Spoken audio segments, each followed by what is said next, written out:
हे केशव, मेरे 100 पुत्र मारे गए और मैं अंधा क्यों हुआ? मेरे पूर्व जन्म का क्या पाप है? धृतराष्ट्र अंधे थे, लेकिन जब उन्हें यह पता चला कि गांधारी को 100 संतानों को जन्म देने का आशीष है, तो अंधेपन का दुख मिट गया था। धृतराष्ट्र के 100 पुत्र और एक पुत्री हुई। कुरुक्षेत्र में उनके 100 पुत्र मारे गए थे। एक पिता के लिए इससे बड़ी विडंबना होगी कि उसे 100 पुत्रों का शोक मनाना पड़े। भगवान श्री कृष्ण ने गीता का जो संदेश दिया था, उसे अर्जुन के अतिरिक्त संजय और धृतराष्ट्र ने भी सुना था। उसमें भगवान ने कहा था कि सब कुछ पूर्व निर्धारित है, सबको उनके पूर्व के कर्मों का दंड भोगना होगा। धृतराष्ट्र के वह बात स्मरण थी। दुर्योधन और दुःशासन मुख्य रूप से पांडवों और द्रौपदी के दोषी थे। उनके मारे जाने को तो धृतराष्ट्र कर्मदंडों से जोड़ रहे थे, पर शेष पुत्रों की तो कोई भूमिका ही न थी। वे क्यों मारे गए, यह प्रश्न धृतराष्ट्र को कचोटता था। महाभारत युद्ध समाप्त होने पर धृतराष्ट्र ने श्री कृष्ण से पूछा, मैं अंधा पैदा हुआ, मेरे 100 पुत्र मारे गए। भगवान, मैंने ऐसा कौन सा पाप किया है जिसका यह दंड मिल रहा है? आपने अर्जुन से कहा था कि जो हो रहा है वह कर्मों का दंड है। मेरे अंधे होने और 100 पुत्रों के मारे जाने के पीछे क्या कारण है? कृपया यह मुझे बताएं। अपने पुत्रों को खोने की पीड़ा से उबरने में यह काम आएगा। श्री कृष्ण ने कहा, महाराज धृतराष्ट्र, आपने उचित ही सुना था। कर्मों का दंड भोगना पड़ता है, उससे किसी को छूट नहीं है। राजा और समर्थवान लोगों को कर्मों का दंड विशेष रूप से भोगना पड़ता है। ईश्वर उन्हें समर्थवान बनाते हैं तो उनसे ज्यादा जिम्मेदार होने की आशा रखते हैं। कुछ पाने के लिए कुछ तो देना ही पड़ेगा न महाराज। आप इस जन्म में भी राजा हैं, पूर्व जन्म में भी राजा थे, पर आपने कई पाप कर्म किए। धृतराष्ट्र अधीर हो गए। वह बोले, केशव, मैंने इस जन्म में जो किया वह मेरे सामने है। एक राजा और एक बड़े परिवार का मुखिया होने के नाते मुझे वही उचित लगा। पूर्व जन्म का रहस्य जानने को उत्सुक हूँ। कृपया वह रहस्य खोले कि ऐसा कौन सा पाप था कि मैं अंधा भी हुआ, 100 पुत्र भी गंवाए।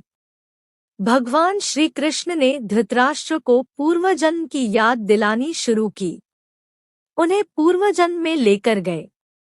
भगवान बोले, महाराज धृतराष्ट्र, पिछले जन्म में भी आप एक राजा थे।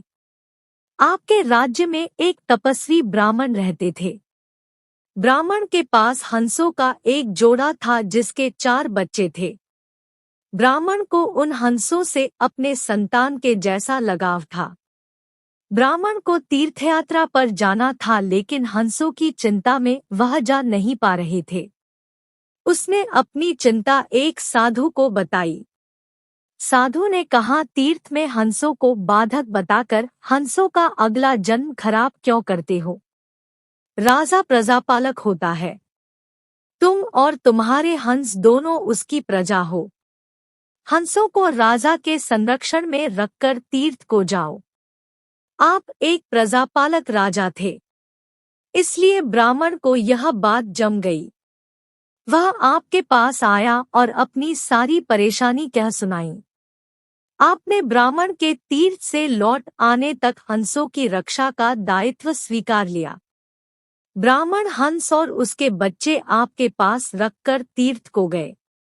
हंस आपके महल के तालाब में ही पलने लगेरी। आपको एक दिन मांस खाने की तीव्र इच्छा हुई। आप उस समय अपने महल के बाग में घूम रहे थे। आपकी नजर हंसों पर पड़ गई। आपने सोचा सभी जीवों का मांस खाया है, पर हंस का मांस आज तक नहीं खाया। इसका स्वाद आखिर कैसा होता होगा? आप इसी विषय पर सोचते रहे और हंस का मांस खाने की इच्छा तीव्र होती चली गई। यह इच्छा अब पराकाष्ठा पर पहुंच गई और आप खुद को रोक न पाए। आपने हंस के 2 बच्चे भूनकर खा लिए। उसका स्वाद आपकी जिह्वा को लग गया। हंस के एक-एक कर 100 बच्चे हुए। आप सबको खाते चले गए। अंततः हंस का जोड़ा संतानहीन होकर दुख में मर गया। कई साल बाद वह ब्राह्मण तीर्थयात्रा से लौटा और आपके पास आया। उसने आपसे अपने हंसों के बारे में पूछा। हंस तो आपके लोभ की बलि चढ़ चुके थे। प्रजापालक राजा यह कैसे कहता कि उसने अपने प्रजा की संपत्ति को चुपके से लूट ली। इसलिए आपने ब्राह्मण से कह दिया कि हंस बीमार होकर मर गए। ब्राह्मण दंपति आप पर पूरा भरोसा करता था। उसने आपकी बात मान ली और विलाप करते घर चले गए। महाराज धृतराष्ट्र, आपने हंस के बच्चों को खाकर और फिर झूठ बोलकर एक साथ कई अपराध किए, वह सुनिए। आपने तीर्थयात्रा पर गए उस व्यक्ति के साथ विश्वासघात किया जिसने आप पर अंधविश्वास किया था। आपने प्रजा की धरोहर में डाका डालकर राजधर्म भी नहीं निभाया। जिह्वा के लालच में पड़कर हंस के 100 बच्चे भूनकर खा गए जो आपके पास आश्रय के लिए आए थे। इस तरह आपने उस असहाय का वध किया जिसे आपने आश्रय दिया था। यह बहुत बड़ा पाप है। हे राजन, इन घोर पापकर्मों का आपको दंड मिला है। जैसे आपने जिह्वा के लालच में हंस के 100 बच्चे मारे, वैसे ही आपके 100 पुत्र हुए लालच में पड़कर मारे गए।